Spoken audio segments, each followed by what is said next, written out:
इसके अंदर कितने एलिमेंट होंगे, 9 एलिमेंट होंगे।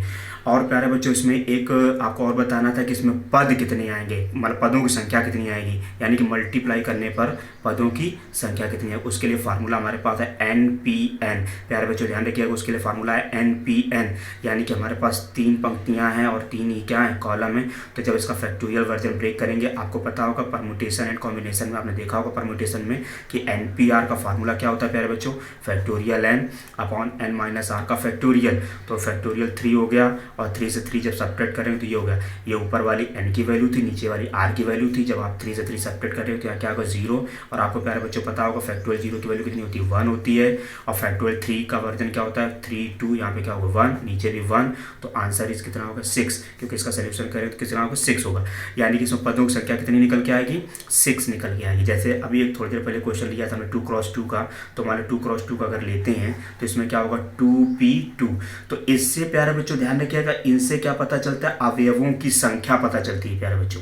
इससे क्या पता चलता है, अवयवों की संख्या। और इससे पता चलता है पदों की संख्या। यानी कि जैसे हमने लिखा 2p2 लिखा है, तो इसका फैक्टोरियल वर्जन क्या ऊपर बता चुके आपको, फैक्टोरियल 2 नीचे फैक्टोरियल 0 आएगा।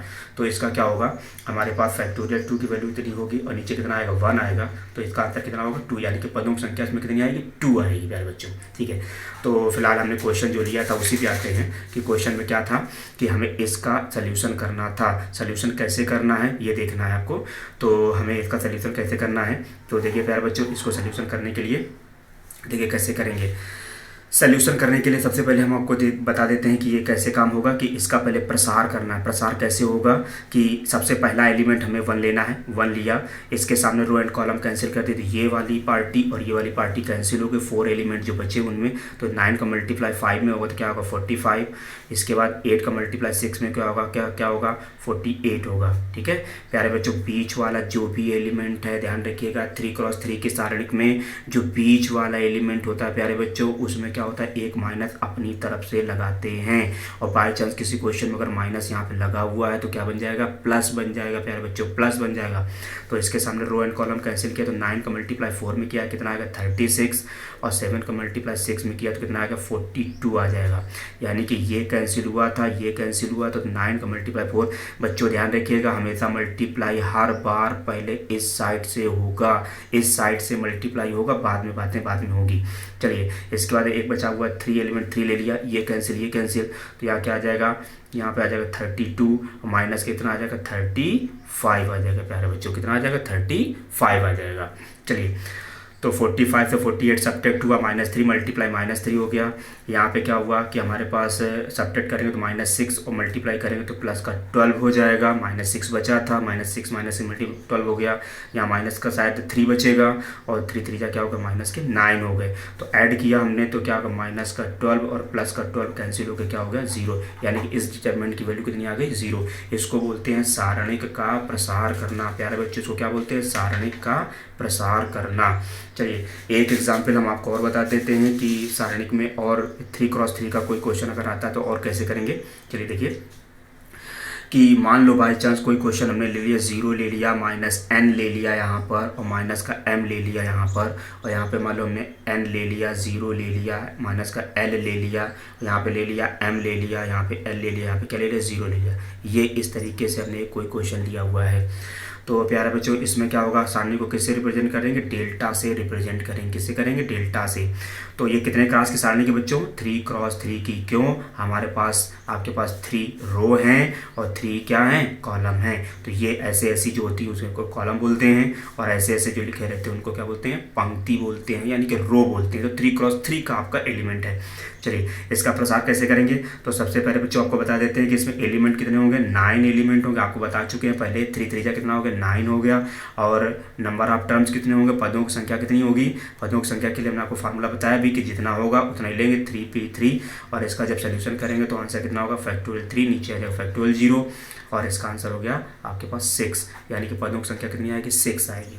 चलिए अब हम आपको इसका प्रसार करना बता देते हैं कि चलिए कि जैसे मान लो हमने जैसे पिछले वाले क्वेश्चन में हमने प्रसार किया था वैसे इसमें भी प्रसार करना है कि जैसे मान लो जीरो लिखा उसके सामने रो एंड कॉलम कैंसिल कर, जीरो का मल्टीप्लाई जीरो में किया जीरो आया, एल का मल्टीप्लाई एल में किया तो एल स्क्वायर आया, लेकिन माइनस का आया क्योंकि प्लस माइनस माइनस और एक माइनस प्यारे बच्चों अपनी तरफ से लगाते हैं और माइनस बीच वाली पार्टी किस में लेंगे माइनस में, यानी कि यहाँ जो लिखा रहता है उसको हम क्या में लेते हैं माइनस में लेते हैं। चलिए ये कैंसिल हो गया। अब इसके सामने ये कॉलम कैंसिल और ये रो कैंसिल, तो जीरो का मल्टीप्लाई एन में करेंगे जीरो आ गया और एम का मल्टीप्लाई एल में करें तो क्या आएगा एम एल आएगा, वो भी किसका आएगा माइनस का आएगा क्योंकि प्लस माइनस माइनस एक माइनस और लगाते हैं तो क्या हो जाएगा प्लस हो जाएगा प्यारे बच्चों, और प्लस का एम ले लिया, लास्ट वाली पार्टी एम ले ली। अब ये कैंसिल तो माइनस माइनस क्या हो गया प्लस हो गया तो एल एल हो गया और ये क्या होगा पार्टी जीरो हो जाएगी प्यारे बच्चों। तो अब यहाँ पे क्या हुआ कि जीरो मल्टीप्लाई अगर अंदर करें तो पार्टी क्या होगा जीरो ही हो जाएगी। एन का मल्टीप्लाई जब इसमें करेंगे तो जब सब ऐड करें तो एम एल ही आएगा, तो क्या आएगा एम एल एन ये आ जाएगा और इसमें भी मल्टीप्लाई करेंगे तो प्लस का एम एन एल और ये कैंसिल होकर प्यारे बच्चों क्या हो जाएगा जीरो, यानी कि इस डिटर्मिनेंट की वैल्यू कितनी आ जाएगी जीरो आ जाएगी प्यारे बच्चों, ध्यान रखिएगा। तो ये हमारा आज बेसिक कॉन्सेप्ट था। पहले आपको ये समझाना था कि कितने क्रॉस का सारणिक है, क्रॉस कैसे पता करते हैं बच्चों, इस तरीके से जो लाइनें होती हैं उनको ले लेते हैं। और ध्यान रखिएगा सबसे पहले आपको रो लिखना है, सबसे पहले आपको रो लिखना है, इसके बाद क्या लेना है कॉलम, कॉलम की नंबरिंग कितनी 3 है कॉलम की, और इसके अंदर एलिमेंट कितने हैं 3 3 9 एलिमेंट है। पदों की संख्या कैसे निकालते हैं फार्मूला आपको बता चुके हैं, एन यानी जितनी पंक्तियां हैं उतने ही कॉलम लेना है और इस फार्मूले को ब्रेक करेंगे तो जो इसका वैसे आपको डायरेक्ट वर्जन क्या होता है फैक्टोरियल एन होता है इसका वर्जन, तो एन की डायरेक्ट वैल्यू क्या होती है फैक्टोरियल एन, और फैक्टोरियल एन आप परमुटेशन एंड कॉम्बिनेशन में सीख चुके हैं, वैसे बता भी रहे हैं कि फैक्टोरियल कैसे ब्रेक करते हैं कि जैसे मान कोई एलिमेंट लिया हुआ है 5 जैसे लिया हुआ है तो इसको ब्रेक करने के लिए 5 लेते हैं, फिर इसके एक एक एलिमेंट हम कम करते चले जाते हैं, तो इसका आंसर कितना हो जाएगा 120। इस तरीके से आपको इसका मतलब नंबर निकालना है। तो प्यारे बच्चों आज के इस लेक्चर में ये आपको बेसिक जानकारी हमने बताई है कि डिटरमिनेंट्स होता क्या है, इसका क्रॉस कैसे लिखते हैं, पदों की संख्या कैसे निकालते हैं, और सबसे महत्वपूर्ण बात है इसका प्रसार कैसे करते हैं। प्यारे बच्चों 1-2 बार इस वीडियो को देखिए, अच्छे से पढ़िए, और अगर कोई दिक्कत आती है तो आप हमको कमेंट्स बॉक्स में अपनी प्रॉब्लम बता सकते हैं और यथासंभव उसकी सहायता की जाएगी।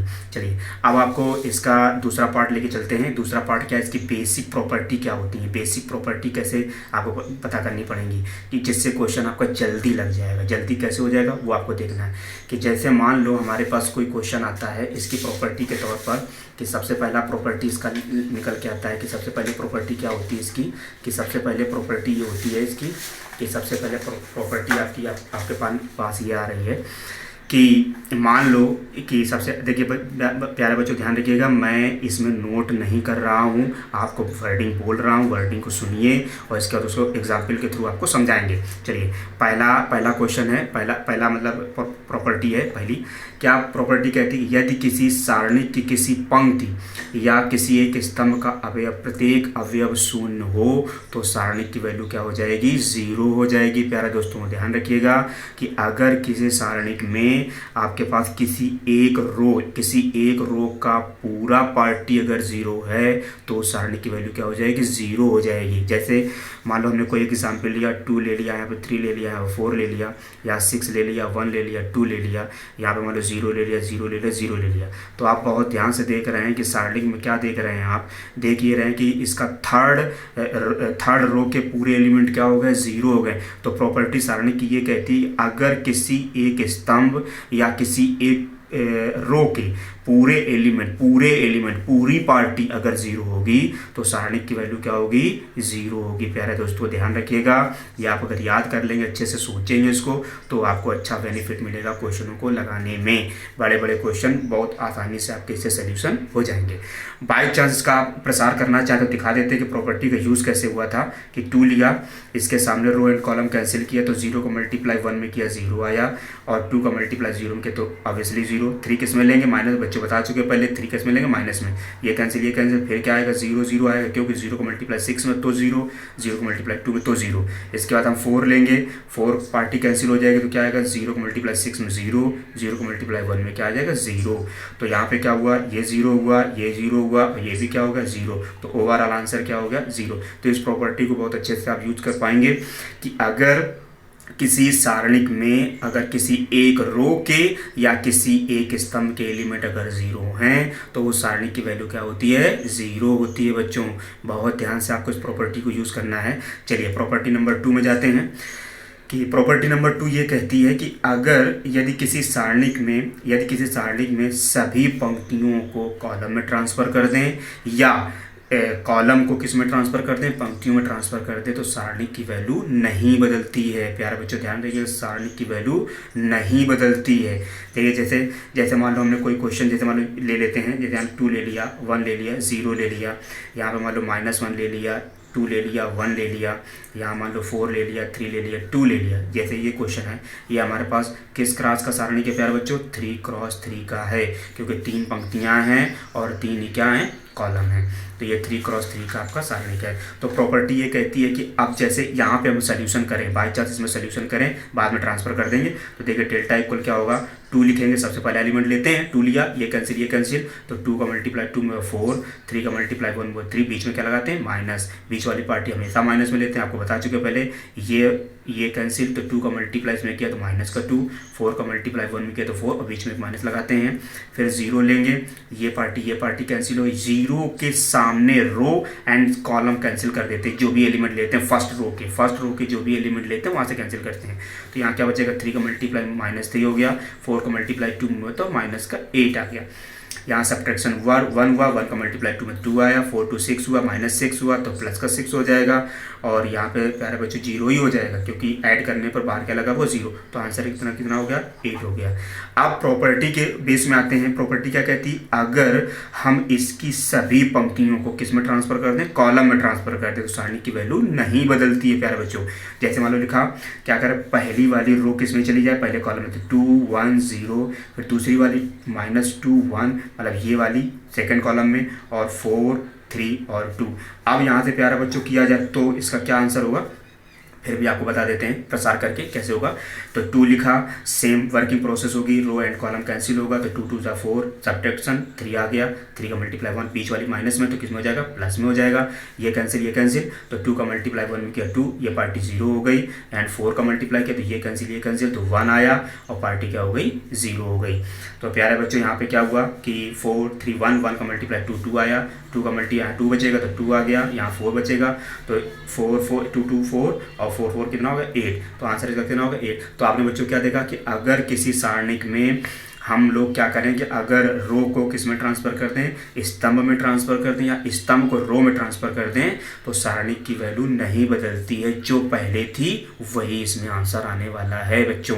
चलिए प्रॉपर्टी नंबर 3 ले लेते हैं कि थर्ड प्रॉपर्टी का कहना ये है कि यदि हमारे पास थर्ड प्रॉपर्टी ये कहती है कि यदि किसी सारणिक की 2 पंक्तियां या 2 कॉलम सेम हो, 2 पंक्तियां और 2 कॉलम सेम हो, चाहे वो रो की हों चाहे वो कॉलम की हों, तो सारणी की वैल्यू क्या होती है, 0। जैसे मान लो यहाँ 2 ले लिया, 3 ले लिया, 1 ले लिया, और यहाँ पे 0 ले लिया, 1 ले लिया, 2 ले लिया, और यहाँ पे मैंने 2 3 ले लिया, फिर ले लिया वही। तो आप प्यारे बच्चों सारणी को बहुत ध्यान से देख रहे होंगे कि third row and first row कैसी है, इक्वल है, तो इसकी वैल्यू क्या हो जाएगी, डिटरमिनेंट की वैल्यू क्या हो जाएगी, 0 हो जाएगी। आप इसका प्रसार करके देख सकते हैं कि इसकी वैल्यू क्या हो जाएगी, 0 हो जाएगी। इन प्रॉपर्टियों को बहुत अच्छे से आप ध्यान रखिएगा, property number 1, property number 2, property number 3, इनका स्टेटमेंट जो भी है वो आप बहुत ध्यान से सुनेंगे तो आपको पता चल जाएगा। तो ये 3 प्रॉपर्टी आपके पास है, प्रॉपर्टी और भी हैं। आप नेक्स्ट प्रॉपर्टी की तरफ जाते हैं। नेक्स्ट प्रॉपर्टी क्या कहती है कि नेक्स्ट प्रॉपर्टी ये कहती है कि मान लो अगर किसी क्वेश्चन पे हम प्रॉपर्टी नंबर 4 कहती है, प्रॉपर्टी नंबर 4 क्या कहती है कि अगर किसी सारणिक में अगर हम लोग 2 पंक्तियों को यानी कि 2 पंक्तियों को आपस में इंटरचेंज करें, 2 पंक्तियों को आपस में क्या करें, इंटरचेंज करें। जैसे मान लो यहाँ ले लिया 2 ले लिया, 3 ले लिया, 1 ले लिया, यहाँ 2 ले लिया, 6 ले लिया, 4 ले लिया, और यहाँ 1 ले लिया, 2 ले लिया, 1 ले लिया। मान लो बाई चांस ये 3 क्रॉस का 3 हमारे पास सारणिक है, और इसमें मान लो बाई चांस हमें चेंजमेंट करना है। तो चेंजमेंट करने के लिए क्या होगा, देखा हमने कि हम क्या बताना चाहते हैं कि अगर किसी सारणिक में 2 पंक्तियों या 2 स्तंभों को आपस में बदला जाए तो सारणिक की वैल्यू के पहले क्या आ जाएगा, एक माइनस आ जाएगा। क्या आ जाएगा, माइनस आ जाएगा। जैसे कि जैसे मान लो हमने इसका प्रसार करें, इसका अगर आंसर देखें तो क्या आएगा, 2 आएगा, ये कैंसिल 6 आ गया, यहाँ तो कितना 8 आ गया। प्यारे बच्चों थोड़ा सा स्मार्ट हो गए आप लोग करने के लिए, तो 2 आ गया, माइनस का 4 आ, देखते जाइए क्या कर रहे हैं हम। 1 से लिए ये कैंसिल 2 2 4, यहाँ पे कितना 6 आ जाएगा, यहाँ सब्ट्रैक्शन -2 -4 आ जाएगा, यहाँ -2 हो जाएगा और प्लस का 6 आ जाएगा, और 6 में से 4 सब्ट्रैक्ट -2 आ जाएगा। तो प्यारे बच्चों इसमें देखा क्या कि 4 2 क्या होगा, माइनस का 6 प्लस का 6, और वैल्यू कितनी हो गई, 0 हो गई। तो ये इसका क्या था, डिटरमिनेंट का वैल्यू था। अब मेरा प्रॉपर्टी का कहने का मतलब था कि अगर दो को आपस में चेंज कर दिया जाए, मतलब ये वाली पोजीशन इधर चली जाए और ये वाली पोजीशन इधर आ जाए, वही आपको उसमें भी करना है, मतलब रो में भी यही काम करना है, कॉलम में भी यही काम करना है। तो 2 और 6 4 ऊपर हो गया, 2 3 नीचे हो जाएगा, और 1 2 1 नीचे हो जाएगा। ऐसे आपको इसका डिटरमिनेंट का सलूशन करना है और डिटरमिनेंट को वैल्यू निकालनी है आपको। चलिए तो इसका प्रसार करते हैं कि 1 1 कैंसिल हो, ये कैंसिल, तो क्या हुआ 3 -2 आया, बीच वाली पार्टी माइनस में लेते हैं, आपको बता चुके हैं 6 एलिमेंट किस में होगा, माइनस में होगा, ये कैंसिल, तो यहाँ क्या हुआ 2 आया, माइनस का 1 आया, प्लस का 4 लिया, ये कैंसिल, तो 2 2 4 माइनस का 3 आ गया। यहाँ सब्ट्रैक्शन कितना हुआ 1 2 आ गया, यहाँ 2 1 माइनस का 6 आ जाएगा, यहाँ कितना आ जाएगा 4 आ जाएगा, ठीक है। तो 4 3 4 आ गया। अब देखिए 4 2 कितना हो गया 6 हो गया, माइनस का 6 हो गया, तो ये भी कैंसिल हो गया, क्या हो गया 0। प्यारे बच्चों इससे कुछ दिक्कत हो गई क्योंकि इसमें आपके जो न्यूमेरिकल वैल्यू थी वो 0 आ रही है, इसलिए आपको नहीं पता चला। या पर किसी क्वेश्चन में अगर आप करेंगे तो ये आप देखेंगे कि अगर किसी रो को या किसी कॉलम को आपस में अगर इंटरचेंज करते हैं तो उसके पहले क्या आ जाता है, माइनस आ जाता है, लेकिन सारणी की वैल्यू बदलती नहीं है। मतलब अगर यहाँ पे बाई चांस अगर इस सारणी की वैल्यू अगर 15 आई होगी तो यहाँ माइनस का 15 आएगा, यह 100% प्रॉपर्टी का कहना है। चलिए ये हमारे पास चौथे नंबर की प्रॉपर्टी थी। अब 5वें नंबर की प्रॉपर्टी लेते हैं कि 5वें नंबर की प्रॉपर्टी ये कहती है कि अगर मान लो कोई हमने सारणी ले लिया 2 3 1 ले लिया, यहाँ पे मान लो हमने 1 2 ले लिया, यहाँ पे मान लो 3 ले लिया, यहाँ पे मान लो 6 ले लिया, और यहाँ पे -1 ले लिया, -2 ले लिया और -3 ले लिया, इस तरीके से है। तो इस सारणिक में अगर मान लो बाई चांस हमें कोई चीज़ मल्टीप्लाई करनी है तो मल्टीप्लाई करने में क्या होगा, पहले इसका वैल्यू ले लेते हैं। वैल्यू कैसे लेंगे कि 2 लिखा हमने, ये कैंसिल 3 3 जा कितना होगा माइनस के 9 और 6 12, प्लस का क्या हो जाएगा 12, क्योंकि बीच माइनस लगाते हैं, 3 माइनस में रहेगा, माइनस का 6 होगा, प्लस का 6 हो जाएगा, और ये कैंसिल होगा 1, ये कैंसिल हो जाएगा, तो माइनस का 4 हो जाएगा, और 3 1 माइनस का 3 और क्या हो जाएगा प्लस का 3 हो जाएगा। तो प्यारे बच्चों यहाँ सब्ट्रैक्शन होगा तो 3 6 हो गया, यहाँ पे तो पूरा पार्टी कैंसिल हो जाएगा, 0 ही हो जाएगा, ठीक है। और यहाँ पे का माइनस का 1 तो माइनस का 1 आ जाएगा। तो आंसर इसका प्यारे बच्चों कितना आ गया 5 आ गया, इसका आंसर हो गया 5। अब प्रॉपर्टी ये कहती है कि यदि हम इस डिटर्मिनेंट में किसी एक रो में किसी नंबर से मल्टीप्लाई करें, जैसे हमारे यहाँ पर 2 से मल्टीप्लाई, तो प्यारे बच्चों ध्यान रखिएगा मल्टीप्लाई करने में बहुत बड़ा अंतर है। अगर आप मल्टीप्लाई कर रहे हैं तो प्यारे बच्चों देखिए कैसे मल्टीप्लाई होगा। जैसे हमारा 2 का मल्टीप्लाई आपको करना है तो 2 का मल्टीप्लाई करने के लिए क्या करना पड़ेगा आपको, आप किसी एक रो में ही चेंजमेंट कर सकते हैं या किसी एक कॉलम में चेंजमेंट कर सकते हैं। जैसे मान लो 2 का मल्टीप्लाई आप इसमें ले जाना चाहते हैं, किसमें ले जाना चाहते हैं, किसमें भी ले जाना चाहते हैं। जैसे मैट्रिक्स में क्या होता था, जैसे 2 का मल्टीप्लाई करें तो पूरे में हो जाता था, अब इसमें ऐसा नहीं होगा। आप 2 का मल्टीप्लाई करना चाहते हैं तो 2 का मल्टीप्लाई या तो इसमें चला जाएगा, या तो इसमें चला जाएगा, या तो इसमें चला जाएगा। वही रूल कॉमन लेने में भी है कि अगर 2 अगर आप कॉमन लेना चाहते हैं तो 2 आप किसी एक रो से ले सकते हैं, चाहे R1 से लीजिए, चाहे R2 से लीजिए, चाहे R3 से लीजिए, चाहे C1 से लीजिए, चाहे C2 से लीजिए, चाहे C3 से लीजिए। तो जैसे मान लो हमें 2 का मल्टीप्लाई मान लो इस पार्टी में करना है, 2 का मल्टीप्लाई करना है तो करेंगे तो क्या आएगा 2 3 1, यहाँ कितना हो जाएगा 4, यहाँ कितना हो जाएगा 6, और यहाँ कितना हो जाएगा 12, यहाँ -1 -2 एंड -3, ये हो गया। अब इसका हम लोग क्या करेंगे, एक्सपेंशन करेंगे। तो एक्सपेंशन करने के लिए हम लोग यहाँ पे कर दे रहे हैं, आपको यहाँ पे बता दे रहे हैं कि 2 ले लिया, एक्सपेंशन के ये कैंसिल हुआ, तो यहाँ क्या हुआ कि माइनस का 18 हुआ, और यहाँ पे प्लस का क्या आ जाएगा 24 आ जाएगा, -3 माइनस में रहेगा बीच वाला, ये कैंसिल, तो माइनस का 12 और ये प्लस का 12 हो जाएगा, क्योंकि माइनस प्लस हो जाता है, प्लस का 1 ले लिया, और ये चीज़ कैंसिल होगी तो क्या हो जाएगा कि ये चीज़ अगर कैंसिल होगी तो माइनस का 8 होगा, और प्यारे बच्चों 6 माइनस के होंगे तो प्लस का 6 हो जाएगा। यहाँ सब्ट्रैक्शन करें तो 6 प्लस के बचेंगे, तो आपका यहाँ पे 12 हो जाएगा, ये कैंसिल हो जाएगा, 0 हो जाएगा, 8 माइनस 2 यहाँ पे माइनस का 2 हो जाएगा, तो यहाँ कितना आ जाएगा 10। तो प्यारे बच्चे देखा आपने कि अगर किसी सारणिक में अगर हम 2 से मल्टीप्लाई करते हैं तो सारणिक की जो वैल्यू आती है वो उतने ही टाइम्स बढ़ जाती है। यानी देखिए 5 आई थी तो 5 का 2 टाइम्स कितना हुआ, 10 हुआ। तो ध्यान रखिएगा अगर किसी सारणी में आप 2 का मल्टीप्लाई करते हैं या 3 का मल्टीप्लाई करते हैं, 4 का मल्टीप्लाई करते हैं, तो जो वैल्यू निकल के आएगी उसको उतने ही गुना वो आगे वैल्यू निकल करके आएगी। इसको बोलते हैं सारणी की 5वें नंबर की प्रॉपर्टी। चलिए अब हम आपको एक लास्ट नंबर की प्रॉपर्टी बची हुई है, इसके लास्ट नंबर की प्रॉपर्टी आपको और बता देते हैं कि लास्ट नंबर की प्रॉपर्टी क्या है कि अगर मान लो किसी सारणिक के एक्सपेंशन में हमने मान लो बाई चांस लिया, कोई क्वेश्चन आपसे करा रहे हैं, ले रहे हैं, ऐड कैसे करेंगे, जैसे ऐड करना है तो जगह 6 नंबर की प्रॉपर्टी क्या कहती है कि अगर मान लो किसी क्वेश्चन में अगर ऐड करना है कि उसके तो चेंजमेंट कैसे होगा। जैसे मान लो हमने ले लिया यहाँ पर एक ले लिया A1 प्लस B1 ले लिया, यहाँ पे A2 प्लस B2 ले लिया, यहाँ पे हमने ले लिया A3 प्लस B3 ले लिया, यहाँ पे मान लो हमने ले लिया C1 C2 एंड C3, और यहाँ पे ले लिया C4 और C5 एंड C6 ले लिया, ऐसे ले लिया। और आपको इन 2 एलिमेंटों को ऐड करना है, मतलब 2 सारणी को में कैसे रिप्रेजेंट करेंगे। तो ध्यान रखिए प्यारे बच्चों, एक बार ये वाले एलिमेंट इनके साथ बनेगी और एक बार इनके साथ बनेगी। कहने का मतलब ये है A1 C1 C4 A2 C2 C5 और A3 C3 C6, ये आपके पास फर्स्ट बनेगी, प्लस लगा दीजिए। सेकंड वाली लिखिए यानी कि B1 C1 C4 और B2 C2 C5 और B3 C3 एंड C6, ये आपके पास सेकंड डिटर्मिनेंट बनेगी। फिर आप इसका सोल्यूशन कर लीजिए, इसका सोल्यूशन करें, दोनों को ऐड कर दीजिए, आपका आंसर वहाँ से आ जाएगा। तो ये हमारे पास 6 नंबर की प्रॉपर्टी थी। तो ये बेसिक प्रॉपर्टी है प्यारे बच्चों, इनको बहुत ध्यान से पहले देखिएगा। इसके बाद हम क्वेश्चन कराएंगे, आपको क्वेश्चन करने का तरीका बताएंगे कैसे क्वेश्चन करना है। पहले आप इन सभी प्रॉपर्टी को बहुत अच्छे से ध्यान से करिए। Thank you. ओके।